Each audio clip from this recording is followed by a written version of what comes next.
Hello बच्चों, तो कैसे हो आप सभी। और देखिए आज हम हमारा जो लास्ट चैप्टर है क्लास 11th बिजनेस स्टडीज, जो कि आपका लास्ट चैप्टर इंटरनेशनल बिजनेस, इस पर हम आ चुके हैं। और इसी के साथ ही हमारा जो बिजनेस स्टडीज का सिलेबस है ये हमारा कंप्लीट हो जाएगा। ठीक है, तो इससे पहले ऑलरेडी 10 चैप्टर है कंप्लीट हो चुके हैं। तो आपने अभी तक अगर उन वीडियोज़ को नहीं देखा तो उनको देखिए और मेरे साथ अपना जो सिलेबस है उसको कंप्लीट कीजिए। तो चलिए फिर स्टार्ट करते हैं।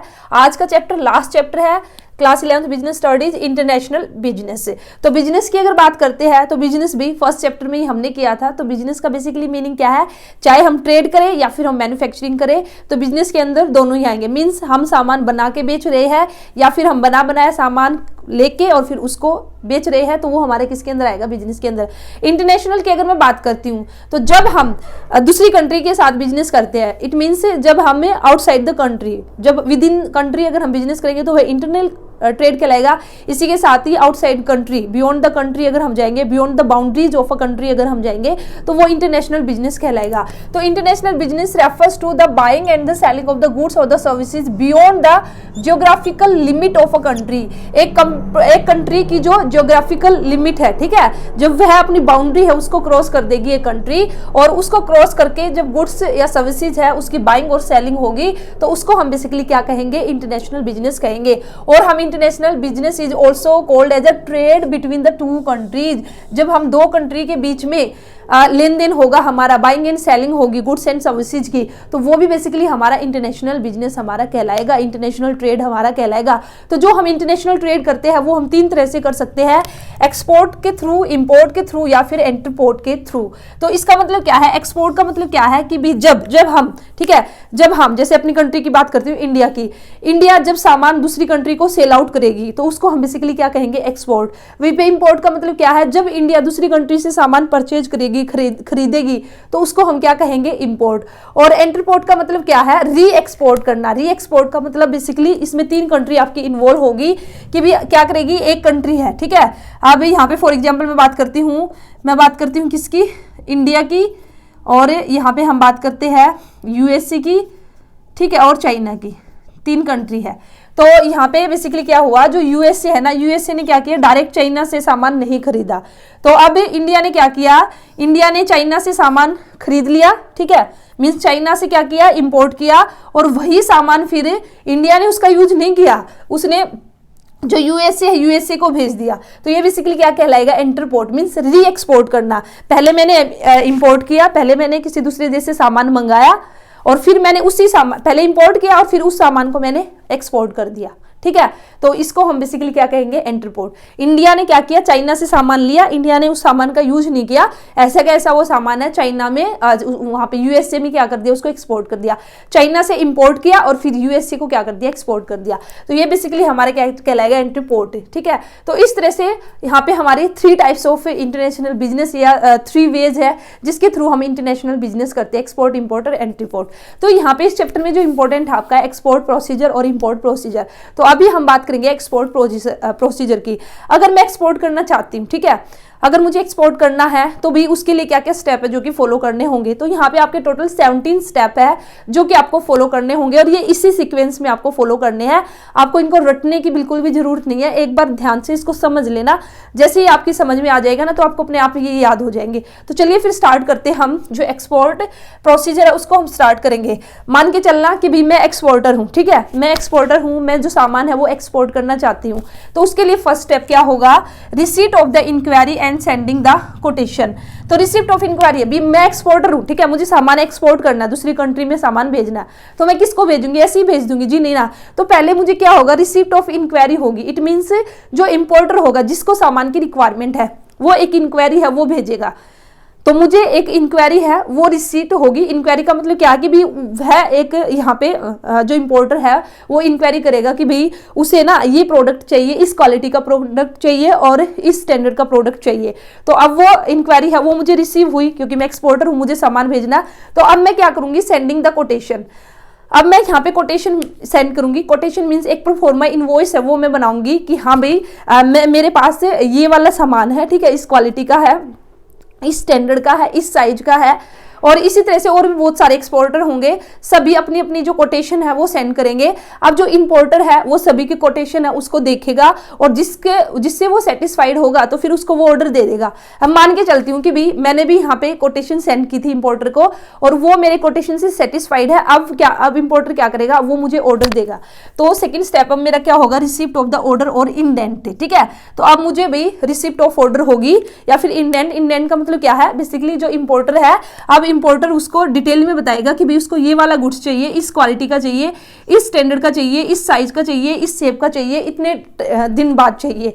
तो वो सारे का सारा ऑर्डर है वो मुझे मिलेगा। ठीक है, अब मैं खुश हो जाऊंगी, हाँ भी चलो मुझे ऑर्डर आ चुका है, तो भाई अब मैं जो प्रोडक्शन है वो करूंगी और जो सामान है भेजूंगी। लेकिन इससे पहले, ठीक है, अभी मेरे पास ऑर्डर आया तो मैं अभी प्रोडक्शन स्टार्ट नहीं करूंगी। क्यों?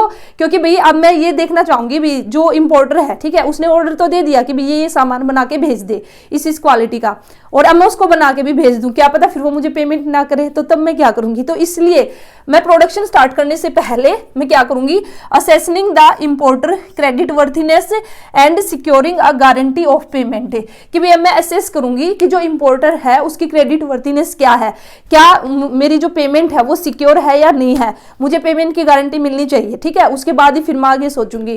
तो अब इसके लिए यहाँ पे बेसिकली क्या होगा, जो इंपोर्टर होगा वो उसका जो बैंक होगा उसके पास जाएगा और उसको कहेगा कि भाई एक लेटर ऑफ क्रेडिट है वो बना दे। लेटर ऑफ क्रेडिट का मतलब क्या है कि भाई जिससे मेरी क्रेडिट वर्थिनेस है इंपोर्टर की वो पता चले। लेटर ऑफ क्रेडिट बेसिकली इसमें क्या होगा, जो इंपोर्टर का जो बैंक होगा ना वो एक लेटर ऑफ क्रेडिट बनाएगा जिसमें वो कहेगा कि हाँ भाई ये जो इंपोर्टर है ना इसका बैंक अकाउंट है ना मेरे बैंक में ही है, ठीक है, और ये बंदा है ना ये पेमेंट कर देगा। तो इसलिए बिना किसी टेंशन के इसने जो ऑर्डर दिया है ना उसका ऑर्डर बना के भेज दे और ये तुझे पेमेंट कर देगा, या फिर मैं जो बैंक हूं मैं इसके बिहाफ पे क्या करूंगा, पेमेंट करूंगा। तो इस तरह से फिर मैं क्या हो जाऊंगी, जो लेटर ऑफ क्रेडिट जो एक कागज है जो लेटर ऑफ क्रेडिट है बैंक भेज देगा, उससे जो इंपोर्टर की क्रेडिट वर्थिनेस है वो मुझे पता चलेगी और जो गारंटी ऑफ पेमेंट है वो मेरी सिक्योर हो जाएगी। हाँ भाई अब मैं जो सामान है उसको बना के और उसको भेज सकती हूँ कि भी गारंटी मिल चुकी है कि भी मुझे मेरी पेमेंट मिल जाएगी। तो थर्ड स्टेप के बाद अब देखिए मुझे एक्सपोर्ट करना है, ऐसे थोड़ी ना कि भी ऐसे ही मैं एक्सपोर्ट कर दूंगी, उसके लिए रिक्वायरमेंट है कि भी मुझे एक्सपोर्ट लाइसेंस चाहिए। ठीक है, तो अब मैं क्या करूंगी, जो एक्सपोर्ट लाइसेंस है वो मैं लूंगी। अब एक्सपोर्ट लाइसेंस है वो भी आपको ऐसे ही थोड़ी ना मिलेगा, उसके लिए भी कुछ प्रोसेस होगी वो आपको फॉलो करनी पड़ेगी, कुछ लीगल फॉर्मेलिटीज है वो आपको करनी पड़ेगी। तो एक्सपोर्ट लाइसेंस लेने से पहले कुछ प्री रिक्विजिट्स है वो आपकी नेसेसरी है। वो क्या है, आपको क्या करना होगा, सबसे पहले obtaining IEC number means import export code. ठीक है, एक्सपोर्ट लाइसेंस मिलने से पहले आपके लिए रिक्वायरमेंट है कि भी आपको एक IEC import export code number है वो आपको ऑब्टेन करना होगा। ये जो IEC जो आपका नंबर है, ठीक है, ये आपको कहां से लेना होगा, regional import export license authority. तो एक regional import export license authority है, वहां से आपको एक नंबर मिलेगा और ये नंबर बेसिकली जो एक्सपोर्ट करता है या फिर इंपोर्ट करता है उन्हीं को मिलता है। कहीं ना कहीं एक आइडेंटिफिकेशन नंबर हो जाएगा, जैसे हमारा आधार कार्ड का आइडेंटिफिकेशन नंबर है ना कि ये हमारी पहचान है, तो ये नंबर भी एक पहचान होगी कि हाँ भाई ये एक्सपोर्टर है या फिर ये इंपोर्टर है। उसके बाद आपको क्या करना होगा, सेकेंड स्टेप इसी में obtaining the RCMC registration come membership certificate. आपको ये जो सर्टिफिकेट है ये आपको लेना होगा। ये सर्टिफिकेट बेसिकली क्यों लेना होगा, अगर मैं अपने देश की इंडिया की अगर हम बात करें तो आपको काफी सारी बेनिफिट आपको दिए जाते हैं, जैसे आपके जो एक्साइज ड्यूटी है, ठीक है, उससे एग्जेम्पशन आपको मिलना, सब्सिडी आपको मिलना। तो ये सारे के सारे बेनिफिट है वो आपको कब मिलेंगे, जब आपके पास ये सर्टिफिकेट होगा। ये सर्टिफिकेट दिखा के ही आपको ये सारे के सारे बेनिफिट मिलेंगे। इसलिए आपके लिए जरूरी है कि भाई आप जो रजिस्ट्रेशन कम मेंबरशिप सर्टिफिकेट है ये भी ऑब्टेन करें। उसके बाद नेक्स्ट आपका registration with the ECGC। ECGC means export credit guarantee corporation. ठीक है, तो इसके में भी आपको क्या, ECGC में भी आपको क्या कराना पड़ेगा, अपना रजिस्ट्रेशन कराना पड़ेगा। अगर आपको कुछ फाइनेंशियल हेल्प चाहिए, फाइनेंशियल असिस्टेंस के लिए आपको ये जो कॉर्पोरेशन है इसमें क्या कराना पड़ेगा, रजिस्ट्रेशन कराना पड़ेगा। ठीक है, तो यहाँ से आपको लोन वगैरह ये सब मिल सकता है। अब ये आपका हो चुका, अब आपको एक्सपोर्ट लाइसेंस भी मिल चुका है। ठीक है, अब आपका क्या काम होगा कि भी अब आप सोचोगे चलिए मैं सामान बनाना स्टार्ट करती हूँ, जो सामान मुझे भेजना, लेकिन जो मुझे सामान बनाना है अब उसके लिए पैसा तो चाहिए ना। ठीक है, तो पैसे के लिए अब मुझे अपना जो फाइनेंस है वो अरेंज करना पड़ेगा।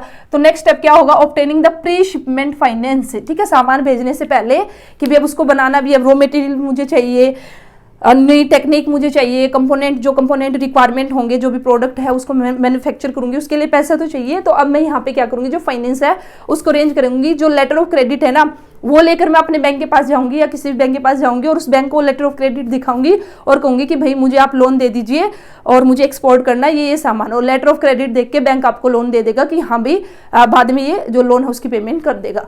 तो भाई अब आपने फाइनेंस भी अरेंज कर लिया, ठीक है, सारे काम हो चुके हैं। तो अब आप फाइनली क्या कर दोगे, आप अपना जो प्रोडक्शन है या फिर प्रोक्यूरमेंट ऑफ गुड्स है वो स्टार्ट कर दोगे, या तो खुद बनाओगे या फिर कहीं से बनाया है वो आप अरेंज करोगे। तो 6 स्टेप क्या होगा, production and procurement of the goods. अब देखिए आपने प्रोडक्शन कर लिया है, ठीक है, आपने सामान बना लिया है।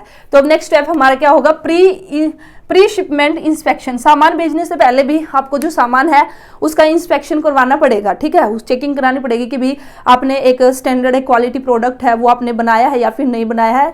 क्योंकि भी अगर सामान बाहर जाएगा और आपने अगर एक क्वालिटी प्रोडक्ट आपने नहीं दिया तो कहीं ना कहीं इंडिया का नाम ही खराब होगा, ठीक है। तो इसलिए इंडिया के अंदर बेसिकली क्या है, हमारे देश में export quality control and inspection act 1963 आपका आया, और ये इस एक्ट का बेसिकली काम क्या है कि भी जो भी प्रोडक्ट है जो हमारा एक्सपोर्ट होगा, जो भी सामान है तो उसकी इंस्पेक्शन करना, उसकी क्वालिटी है उसको चेक करना। तो अब यहाँ पे जो भी हमारा सामान है उसकी जो क्वालिटी है उसको चेक किया जाएगा। तो यहाँ पे जो इंस्पेक्शन होगा उसके 3 मेथड है, 3 तरह से मेथड ऑफ इंस्पेक्शन हमारे, consignment wise inspection, in process quality control और self certification. Consignment wise inspection में क्या है कि भी जो सामान है आपने उसको बना लिया, पूरा सामान आपका रेडी है, बिल्कुल डिस्पैच होने वाला है, तो उस टाइम आप क्या करोगे, जो क्वालिटी कंट्रोल होगा वो जो आपका सामान है उसको इंस्पेक्ट करेगा, ठीक है। और अगर उसने ओके कर दिया तो भी आप अपना जो गुड्स है उसको डिस्पैच कर सकते हो। इन प्रोसेस क्वालिटी कंट्रोल का मतलब क्या है कि भी कुछ प्रोडक्ट हमारे ऐसे हैं जो इन प्रोसेस है उनको चेक करना पड़ता है जब उसको बनाना स्टार्ट करते हैं उसी टाइम। जैसे रॉ मटेरियल के टाइम में भी रॉ मटेरियल को हम चेक करेंगे कि भी ये रॉ मटेरियल है, ये क्वालिटी वाइज है या फिर नहीं है, ठीक है। जो टेक्निक हम यूज कर रहे हैं वो हम किस तरीके के टेक्निक यूज कर रहे हैं, तो वो जो इंस्पेक्शन होगा वो इन प्रोसेस क्वालिटी कंट्रोल कहलाएगा। सेल्फ सर्टिफिकेशन का मतलब क्या है कि कुछ रेपुटेटेड फर्म है, लार्ज साइज फर्म है, तो भाई वे खुद ही सेल्फ सर्टिफिकेट देगी। सेल्फ सर्टिफिकेट उन्होंने अलग से ही अपनी फर्म के अंदर एक अलग से सेक्शन है जो स्पेशली इसलिए बनाया है कि भी उसका काम ही है चेक करना कि भी जो प्रोडक्ट है ये क्वालिटी प्रोडक्ट है, इसकी चेकिंग करना, अपने खुद के स्टैंडर्ड मेंटेन करना कि भी हमें ये जो प्रोडक्ट है ना इस स्टैंडर्ड का बनाना, जैसे ISO 9000 है, ISO 2000 है, इस स्टैंडर्ड के अकॉर्डिंग हमें क्या है प्रोडक्ट बनाना है। तो वे खुद भी चेक करेंगे और सारा चेक करने के बाद कंप्लीट होने के बाद वे फिर एक बार जो क्वालिटी कंट्रोल है उससे भी इंस्पेक्ट करा लेंगे। तो इस तरह से यहाँ पे बेसिकली 3 मेथड्स ऑफ इंस्पेक्शन है।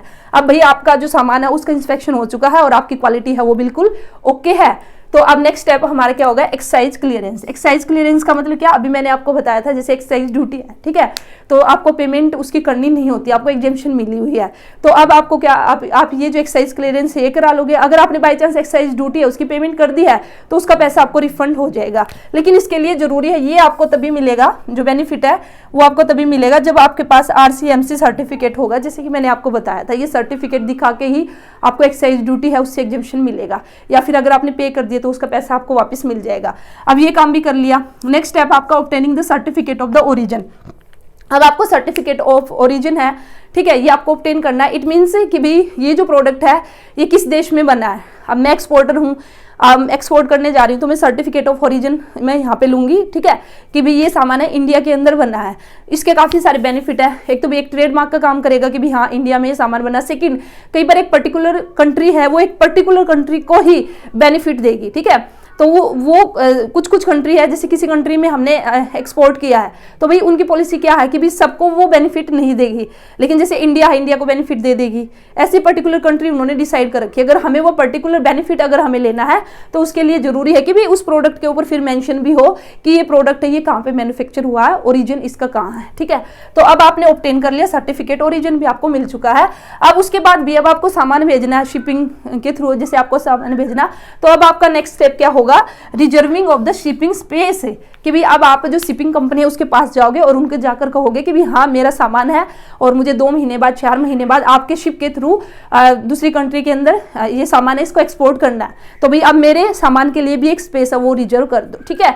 तो इसको हम कहेंगे reserving of the shipping space. तो यहाँ पे जो शिपिंग कंपनी है वो फिर आप का जो भी क्या सामान है क्या नहीं पूरी डिटेल लेके और उस तरह से भी आप जो कैप्टन होगा जो शिप है, ठीक है, उसका जो कैप्टन होगा तो उसको एक शिपिंग बिल है, ये सब भेजा जाएगा कि भी हाँ हाँ इस दिन ये सामान है और आपके शिप में ये सामान जाएगा, ठीक है। उसके बाद पैकिंग एंड द फॉरवर्डिंग, फिर हमारी जो पैकिंग है और जो फॉरवर्डिंग है, ठीक है। पैकिंग आप आके स्टार्ट कर लोगे कि हाँ भाई अब उस शिप में हमें भेजना, पैकिंग और जो भी डिटेलिंग उस पर जो भी लिखना है कि भी किस तरह से सामान उठाना है, किस तरह से रखना है, किन किन बातों का ध्यान रखना, ये सब आप स्टार्ट कर दोगे। अब सारा काम यहाँ पे तैयार हो चुका है, आपकी पैकिंग भी हो चुकी है, आपने डिसाइड कर लिया कि भी इस शिप के थ्रू उस दिन हमारा सामान जाएगा। और अब लास्ट में भी डर तो रहेगा, ठीक है, शिप के थ्रू जाए या फिर प्लेन के थ्रू जाए, सामान टूट फूट सकता है, गिर सकता है, कुछ भी हो सकता है। तो उसके रिगार्डिंग भी जो रिस्क है उसको मिनिमाइज करने के लिए तो यहाँ पे मैं जो इंश्योरेंस है वो अपने सामान का करा लूँगी, ठीक है। तो 12 स्टेप होगा आपका insurance of the goods. Next होगा आपका कस्टम क्लियरेंस। कस्टम क्लियरेंस का मतलब क्या है कि भी जो आपका सामान है, ठीक है, जो आप सामान भेज रहे हो तो भी पोर्ट तक जाने, जो पोर्ट तक आपका सामान जाएगा उससे पहले जो एक्सपोर्टर होगा उसको एक जो शिपिंग बिल है, ठीक है, वो जो जनरेट करना पड़ेगा। शिपिंग बिल में मेनली आपका यही कि भी क्या सामान है, डेस्टिनेशन, जो हमारा डेस्टिनेशन कहाँ है, फाइनली कहाँ पर डिस्चार्ज होगा, जो एक्सपोर्टर है उसका क्या एड्रेस है, क्या नाम है। तो एक शिपिंग बिल होगा जिसमें पूरी डिटेल होगी सामान की। और फिर आप जो शिपिंग कंपनी है, ठीक है, तो उसमें आप ये लेके जाओगे जो आप अपना सामान जहाँ पे भेजना चाहते हो। तो यहाँ पे जो कस्टम अप्रेजर होगा उसको आपको शिपिंग बिल प्लस कुछ डॉक्यूमेंट है वो आपको सबमिट कराने होंगे। तो ये सब कराने के बाद फिर फाइनली आपको एक कार्टिंग ऑर्डर मिलेगा। कार्टिंग ऑर्डर का मतलब क्या है कि भी जो आपका सामान है ना, तो जब वहाँ पोर्ट के अंदर आपका सामान जाएगा तो वहाँ पे स्टाफ खड़ा होगा, तो कार्टिंग ऑर्डर जो है उसको देखकर भी आपका सामान है ना वो अंदर जाने दिया जाएगा, शिप के अंदर लोड किया जाएगा, ठीक है। तो कहीं ना कहीं एक जैसे गेट पास हम बोल सकते हैं ना कि गेट के जब आप कहीं पे एंट्री करते हो तो गेट पे जो स्टाफ खड़ा होगा उसको हमें एक पास दिखाना पड़ेगा तभी हमारी एंट्री होगी। इन द सेम वे जो कार्टिंग ऑर्डर है तो वो आपका जनरेट किया जाएगा और उस कार्टिंग ऑर्डर को आप दिखाकर फिर जो आपका सामान है ना वो शिप पर जाएगा, लोड किया जाएगा। तो ये कहलाएगा हमारा कस्टम क्लियरेंस, ठीक है। उसके बाद ऑब्टेनिंग द मेट रिसीट। तो मेट रिसीट का मतलब क्या है कि भी अब आपका सामान है वो जो शिप है, ठीक है, उस पर आपका लोड किया जा रहा है, शिप में रखा गया आपका सामान। तो अब मेट रिसिप्ट में बेसिकली क्या होगा, उसमें डिटेल होगी कि भाई ये जो सामान है ना ये इस शिप में है, इस वेसल में है, इस बर्थ में है, ताकि फिर आगे जब इंपोर्टर को सामान मिलेगा तो उसको पता तो होना चाहिए ना। जैसे हम ट्रेन में जाते हैं तो भाई ये ट्रेन नंबर है, ठीक है, ये वाला कोच है और ये मेरी सीट है। तो इस तरह से सेम हमारा जो सामान है उसकी डिटेल रहेगी कि किस शिप में है और इसी के साथ भी किस वेसल में है, किस बर्थ में है, क्या डेट है ऑफ शिपमेंट की भी, किस डेट को यहाँ पे लोड किया गया सामान। तो ये होगी हमारी ऑब्टेनिंग द, ये रिसीट आपको मिल जाएगी, ठीक है। उसके बाद फिर payment of the freight and the insurance bill of lading. तो फिर आप बाद में जो एक्सपोर्टर है वो क्या करेगा, शिपिंग कंपनी उसके ऑफिस में जाएगा और वहाँ पे भी जो भी पेमेंट करनी है फ्रेट की आपकी, इसी के साथ ही जो बिल ऑफ लेडिंग है, ठीक है। बिल ऑफ लेडिंग मीन्स कि भी टाइटल ऑफ गुड्स है जो आगे इंपोर्टर है उसको दिया जाएगा कि भी अब उसका अधिकार हो जाएगा। तो ये सारे के सारे काम है आप उसके ऑफिस में जाके करोगे, ठीक है। अब सब कुछ हो चुका है, आपका जो गुड्स है वो है शिप पर जा चुका है, ठीक है, डिस्पैच आपका हो चुका है। तो अब आप घर आके क्या करोगे, प्रिपरेशन ऑफ द इनवॉइस। आप एक बिल है वो प्रिपेयर करोगे और बिल में डिटेल लिखोगे कि भी ये गुड्स है, इतना गुड्स हमने भेजा और इतने वैल्यू का है, क्या प्राइस है उसका, ठीक है। तो ये सब होने के बाद आपने और इंपोर्टर के पास आप भेजोगे। उसके बाद लास्ट स्टेप होगा आपका सिक्योरिंग द पेमेंट। अब आपको देखना कि भी जो पेमेंट है वो मुझे मिलनी चाहिए। तो अब जो बिल आपका शिपिंग बिल है, ठीक है, बिल ऑफ लेडिंग है, प्लस अदर जो डॉक्यूमेंट है वो अब आप अपने बैंक को दे दोगे और अपने बैंक से कहोगे कि भी जो इंपोर्टर का बैंक है उसको ये सारे डॉक्यूमेंट आपको तब भी देने हैं जब इंपोर्टर में accept the bill of exchange of two type से। जो इंपोर्टर वो एक्सेप्ट करे कि भी वो किस तरह से पेमेंट करेगा, या तो document against the site. Document against site का मतलब क्या है कि भाई आपको ये जो डॉक्यूमेंट है, ठीक है, ये कब देने हैं इंपोर्टर को, वो जैसे ही पेमेंट करे, ठीक है। डॉक्यूमेंट अगेंस्ट साइट का मतलब है जैसे उसने पेमेंट की आपने डॉक्यूमेंट उसको दे दिए। या फिर डॉक्यूमेंट अगेंस्ट एक्सेप्टेंस का मतलब क्या है, इंपोर्टेंट ने एक एक्सेप्टेंस दी है, वो है एग्री हुआ है बिल ऑफ एक्सचेंज कि भाई 2 या 3 महीने बाद वो क्या करेगा, पेमेंट कर देगा। तो ये जो बिल ऑफ एक्सचेंज है उसने एक्सेप्ट किया है कि 2-3 महीने बाद वो पेमेंट कर देगा। तो उसके बाद जो डॉक्यूमेंट है आप उसको हैंड ओवर कर दोगे, ठीक है। तो ये आपके इस तरह से 17 स्टेप होंगे भाई, ये 17 स्टेप आपको फॉलो करने होंगे अगर आप गुड्स से उसको एक्सपोर्ट करना चाहते हो, ठीक है। तो एक्सपोर्ट प्रोसीजर हमने कर लिया। नेक्स्ट वीडियो में मैं आपको जो इम्पोर्ट प्रोसीजर है वो ज़्यादा बड़ा नहीं है, इससे छोटा ही है, वो नेक्स्ट वीडियो में हम कर लेंगे। और इसी के साथ ही फिर आपका जो ये लास्ट चैप्टर है इंटरनेशनल बिजनेस, ये कंप्लीट हो जाएगा। तो चलिए आज की वीडियो में इतना ही रखते हैं, मिलते हैं नेक्स्ट वीडियो में। वीडियो को लाइक कीजिए, चैनल को सब्सक्राइब कीजिए। आपका कोई भी डाउट है कमेंट सेक्शन में पूछ लेना। Thank you.